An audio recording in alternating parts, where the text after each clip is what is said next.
There was another protest at Furman's campus, how students are using their silence to make their voices heard.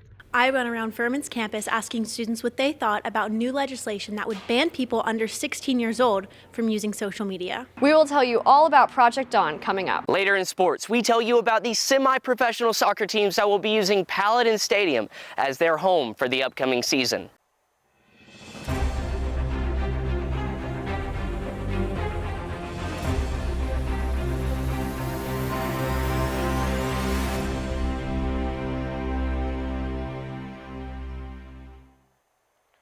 Hi everyone, welcome to the Nightly News. I'm your host, Elijah Poritzky. Let's get right into our top story.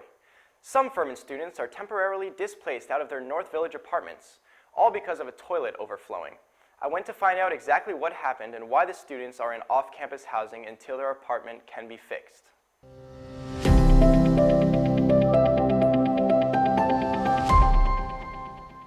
It was here in North Village G where, on Thursday, February 2nd, water was found dripping from apartment 307 into apartment 207. Residents were left with 2 inches of water dripping from their ceiling onto the floor. I walked into my apartment and the door was wide open, and when I walked in, I heard the sounds of dripping, a lot of water, and I saw all of FUPO and the fire department in my apartment, and I had no idea what had happened. I had just gotten a call that I needed to come home, so I went home and there was water dripping out of our vents, the roof, the ceiling. It was just like a bunch of water just coming out of the ceiling onto the floor, into trash cans, into popcorn bowls. They had taken bowls and buckets that they found in our apartment and put them under the water. The toilet in the apartment above was left running for over an hour, causing the flood and at least 2 inches of water to pool in the apartment below. So the night it happened, ServPro came and they put in a dehumidifier and a bunch of fans in our apartment to help start drying it out. And they also turned the heat up to 90 degrees. So it's really hot and humid in our apartment as they're just trying to get the water dried up because there's so much water. So that's what's been happening so far. They're removing the fans Tuesday evening or Wednesday morning, and then the relief part will start to happen. So there's damages to our ceiling, and then our carpet got all messed up. So they're not exactly sure what they have to do for relief yet, but that's the plan for now. You can see the aftermath here. There's a rug hanging, which was part of the incident, which was flooded at the top apartment G307. Residents of G307 as well as G207 have been scattered into other on-campus housing.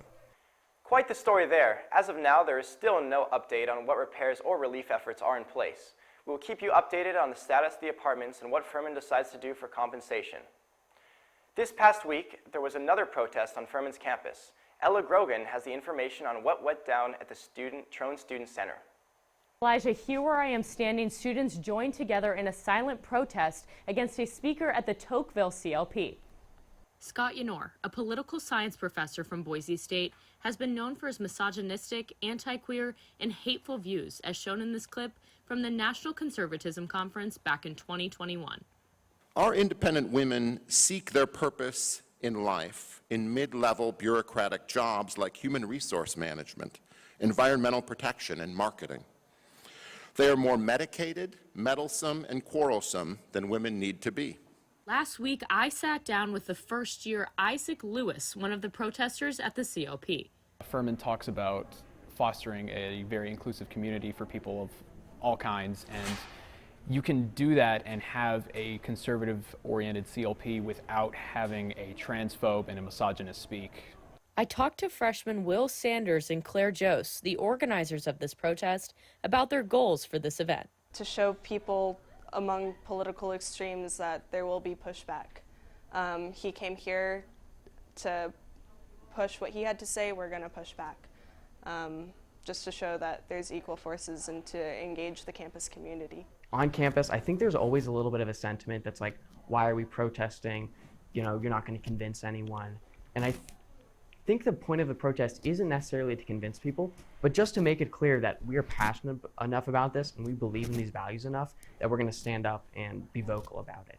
Students certainly did just that. They were brave enough to speak without even using their voices. With Nightly News, I'm Ella Grogan. Back to you, Elijah. Thanks, Ella. Though Young Democrats Socialists of America did not organize this particular protest, many members participated and they do have more events coming up. The Theater Arts Department is putting on a play called Project Dawn, written by Karen Hartman and directed by a guest director, Asha M. Daniels. Our Lindsay Capps went to see what the play is all about. Lindsay? Project Dawn tells the story of the lives of sex workers, a racy topic, I know, but there is so much more to this story. They are bought and sold for sex. This play takes place in a courtroom and represents the hardships that these women go through while working on the streets. Director Asha M. Daniels gives her perspective on the show. It almost makes me feel like a little bit less judgmental when it comes to prostitutes or sex work and that sort of thing, just because a lot of times we learn that it is a choice for some women, and then some women were introduced to the world at a very young age and are stuck for whatever reasons because of different circumstances in their lives, and they've just kind of gotten stuck in that world. And so I really love that this just gives women a voice. You can't forgive yourself. You better just get up. Giving women a voice through theater is exactly what we need on campus, according to Emma Dixon, a Furman student. I feel like it's just scarier to be a woman on campus because just so many things could happen that are out of your control. However, if the topic is brought up and talked about, then you can create a community where you can feel safe in. And that's just what happens in the play. These women create a supportive community. It's very uplifting at times because of how the women in the show all kind of look out for each other, whether they realize it or not. This is like definitely a show about womanhood and sisterhood. At first glance, the show may seem a little risque, but at its core, it's about women sticking together to protect and help each other. Keep in mind, though, Project Dawn is for mature audiences due to language, situations, and content. This is Lindsay Capps reporting for Nightly News. Elijah, back to you. Thanks, Lindsay. Project Dawn will run February 14th through February 19th. Tickets are $5 for students and $10 for faculty. You can get tickets by visiting the Theater Department's website. Applications are open to be a Pathway Peer Mentor. Scan the QR code to apply before February 20th. In the program, you will learn how to mentor other college students, develop your communication, leadership, and listening skills, practice critical thinking and problem solving, build relationships with students and faculty, and develop a sense of professionalism, all while helping to guide first-year students through their academic and personal transition to college. Again, that deadline to apply is coming up on February 20th. We have many opportunities for you to catch up on your CLPs. Our world seems to be more divided than ever before. From 6:30 to 7:30 on Monday in the chapel, the CLP Humble Thyself will discuss how developing humility is central to a life of meaning and purpose. Then on Thursday from 5 to 6 in McEachern Lecture Hall, the CLP Sex and Secrecy will bring to light the importance of exploring the historical construction of gender and sexuality in the U.S. and beyond. Right after that, from 6:30 to 8:30, the CLP The Evers will begin in Burgess Theater. It is a viewing and discussion of award-winning film The Evers. It is the story of Medgar Evers, who was the secretary of the NAACP in Mississippi and a leader in the civil rights movement, which led to his assassination. It is told through the lens of his family members. His daughter, Rena Evers, will be on campus to discuss the film and the effects her father's murder had on the family and the civil rights movement as a whole.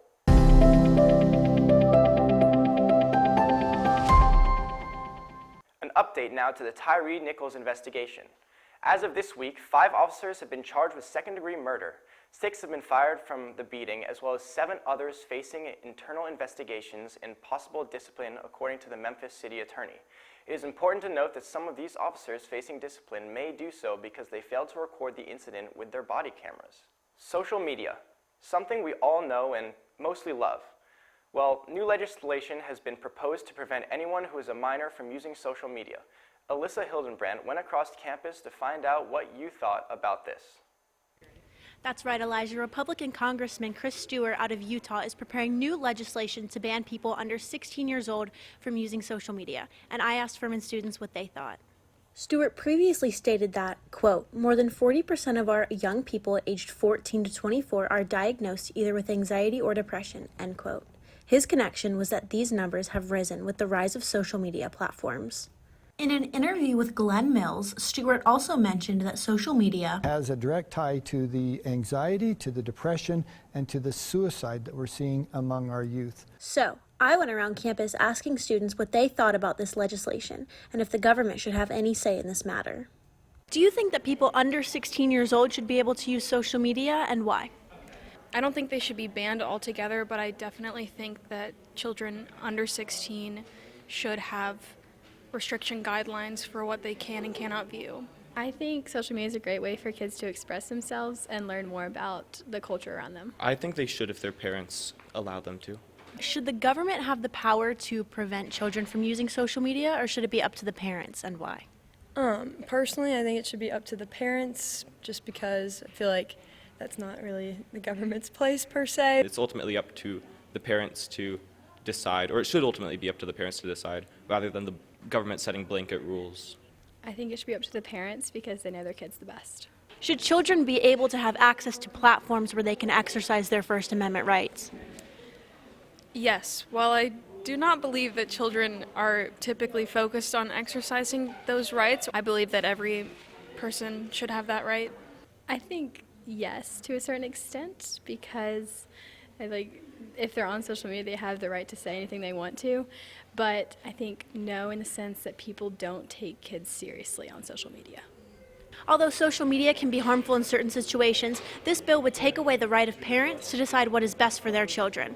Most social media platforms already have an age limit of 13, while this bill covers minors, or anyone under 18. Thus, at what age are you protected by the First Amendment? So, lots of questions raised by this vaguely written bill. I'm Alyssa Hildenbrandt reporting for Nightly News. Now back to you, Elijah. Thanks, Alyssa. It's important to note that the Utah State Legislature, Stewart's home state, is also considering a similar bill. We'll keep following this story and keep you updated. Let's go to sports now, where Ella Grogan has all your highlights.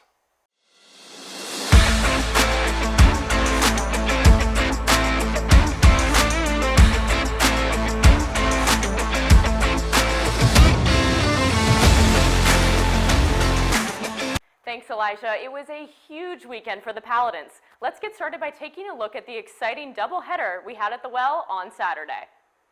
The game was back and forth at the Well last weekend for the ladies. Coyola sinks a nasty three to take their first lead of the game. Later on in the fourth quarter, James hits another beautiful three as the Paladins try to crawl back for a win. With just 13 seconds left, James goes for the three, misses, but Van Rye is there to put up to make it a 2-point game. It was a close game for the Paladins, but they were unfortunately unable to pull off the game. The men's team took the court for revenge for the ladies. Let's have a look at this crazy game. The men got off to a great start as freshman Ben Vanderwall sinks a beautiful three. I've got to say, Ben is easily one of the top 5 freshmen in the league. Here he goes again, hitting yet another three just a few minutes later. The Furman offense is always impressive, but let's take a moment to appreciate our defense. Look at this steal by Mike Bothwell to close out the last minute of the first half. This was his 23rd steal of the year. After a few minutes of no score, Foster drives to the net for a reboot for the Paladins. After an impressive three by the Terriers, Furman knew they had to respond. So Garrett Hine did just that by sinking a beautiful three at the top of the arc. Take a look at this.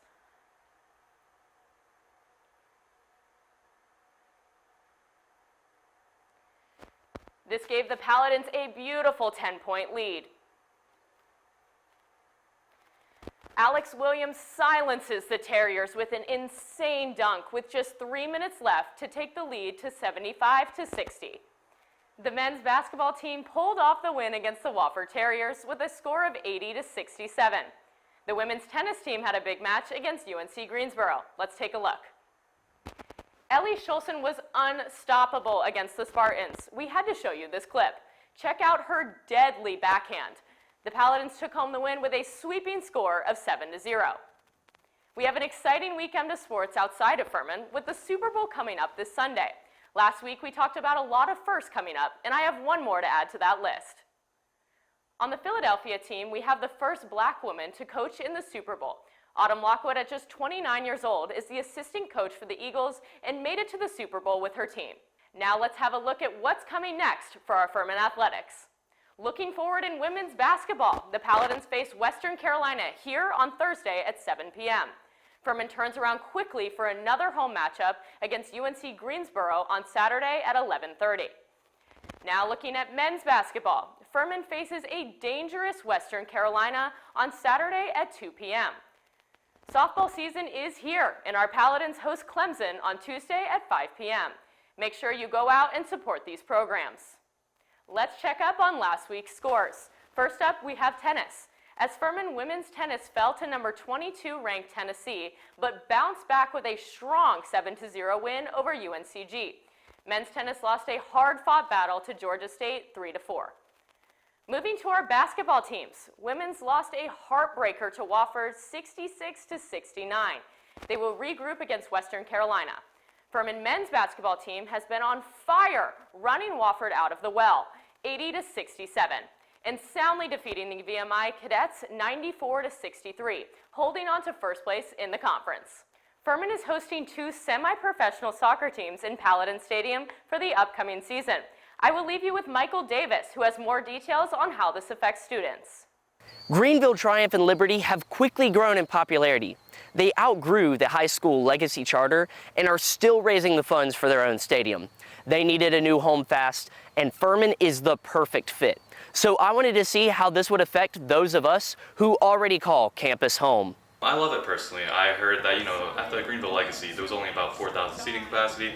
So, Furman's a more professional like college. It's a good atmosphere, better amenities. I think it is a good move in the right direction. Instead of being at like a high school, it makes more sense that a semi-pro team would be at a college. Some Furman students are also looking forward to this partnership. I think it's really exciting. I am ready to have more people on campus, and I think it'll make it a lot easier to go to the games, to have something to do on the weekends with your friends. Paladin Stadium can hold up to 16,000 fans, while Triumph and Liberty's previous venue could only hold about 4,000. Nicer concessions and amenities are also factors for this move. Students should prepare for large crowds starting in late March. I would anticipate similar to Furman football games that you're going to see tailgating, you're going to see events, you're going to see a great game day experience. And a lot of different elements that you normally see at Furman football, you'll see at the Greenville, Triumph, and Liberty. Although students can be excited for more activity on our campus, there is certainly cautious optimism for how this affects parking. I think my biggest concern is probably the amount of traffic that it will bring to campus. We're a pretty small campus. We don't have a lot of space, especially not a lot of space for parking. While some students may be skeptical, Furman officials are not worried about this influx of people on campus. With respect to game days, we're actually really excited, and we think we can handle all the different elements of what it would take to host a soccer game. We've got a great stadium. We've got all the attributes you'd want it to have in terms of concessions and restrooms and access and security. We've got the video boards, we've got the sound system, and we also got great parking. Furman benefits in two major ways: creating a stronger relationship with the Greenville community, and of course, there is financial benefit in this contract. The money raised will assist our athletic programs. But this is a financial arrangement. This is a contract with them that there will be a rental fee to use facilities and to use that, and also a revenue share that comes across with tickets. Greenville Triumph will open the season here on March 25th against the Richmond Kickers. Liberty's schedule is yet to be released. From Paladin Stadium, I'm Michael Davis. Thanks, Michael. It is important to note that part of the season occurs outside of our spring semester. You can find tickets for Triumph at greenvilletriumph.com. Greenville Liberty tickets are found at greenvilleliberty.com. I'm Ella Grogan with Nightly News. Back to you, Elijah. Thanks for joining us tonight. That does it for this episode of the Nightly News. Join us next week as we take you to some of the campus events for Black History Month and how the earthquake in Turkey is affecting one of our students and how you can help. For now, I'm Elijah Poritzky. Have a good night, everyone.